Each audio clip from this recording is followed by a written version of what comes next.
walaalayaal marka hore waxaan rabaa inaan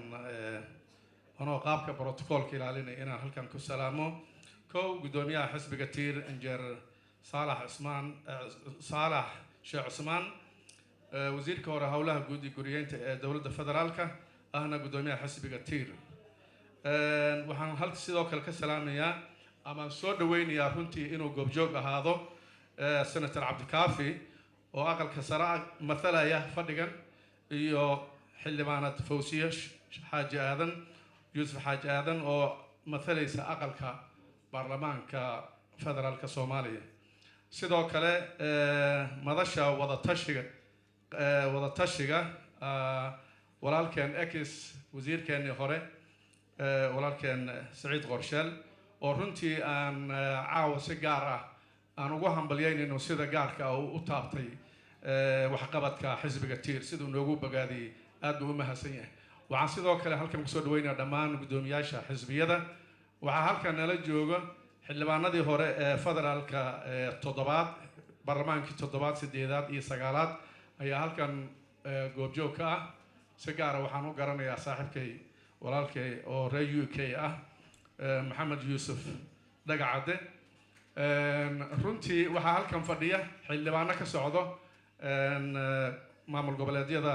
dalka iyo dhammaan mas-uuliyiinta kala duwan iyo gudoomiyaasha xisbiyada dhammaantiin waxaan idinku salaamaya assalaamu calaykum waraxmatullaahi wabarakaatu walaalayaal munaasabadan runtii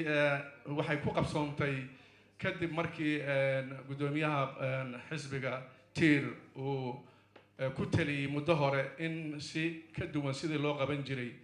munaasabadda afaraad ee kasoo wareegtay aasaaskii xisbiga tiir oo 23 bishii saddexaad bishii koowaad 2017 ku beegnayd in ay qabsoonto taasaa keentay marka inay munaasabadan dhacdo kadib howlgal dheer oo aan u galnay waxaa ilaahay nagu guulayay inaad maanta halkaan nagula sugnaataan waxaan halkaan ugu bogaadinaya dhammaan mas-uuliyiinta kala duwaneyd oo runtii ka hadashay munaasabadan waxaan ugu mahadnaqaa runtii sida karaamada leh oo inoo karaameeyeen inoogu soo dhaweeyeen waxaan halkaan ugu mahadcelinayaa bahda saxaafadda tviyada iyo fanaaniinta kala duwan oo runtii qaab mataqaanaa dhaqan iyo qaab sugaaneed iyo qaab mataqaanaa habka heesaha laiskugu dhiirageliyo qarannimada runtii halkan kusoo dhaweeyey waxaan runtii si gaar ah ugu mahadnaqayaa runtii abwaankeena abwaan muuse oo runtii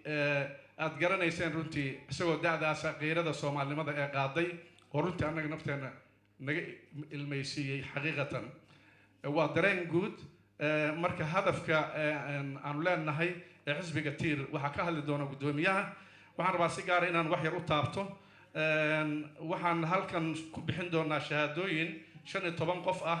waxaa halkaa tababar noogu dhawmaaday dhowaan 13 degmo oo gobolka banaadir ka tirsan guddi hoosiyaadyada mataqaana golaha deegaanka oo ka dhisan ayaa 30 ka mid ah waxay dhammaysteen tababar muddo soconayay oo uu horjoogo ka ahaa macalin zakariya maxamed oo runtii halkan goobjoog ka ah waxaan rabnaa marka 30kaas dhalinyarada ah oo degmooyinka gobolka banaadir ka tirsan guddi mataqaana deegaaneedka inaan 15 ka mid ah aan shahaadadooda halkan ku bixino aqoonsiga ku siino markii ay munaasabadda dhammaato oo gudoomiyuhu uu soo xiraayo inaan munaasabadaas aan bixino aan doonaynaa shahaadooyinkaas waxaan rabnaa inay bixiyaan mas-uuliyiinta nala fadhida haddii ilaahay idmo waa dhalinyaro runtii u diyaarsan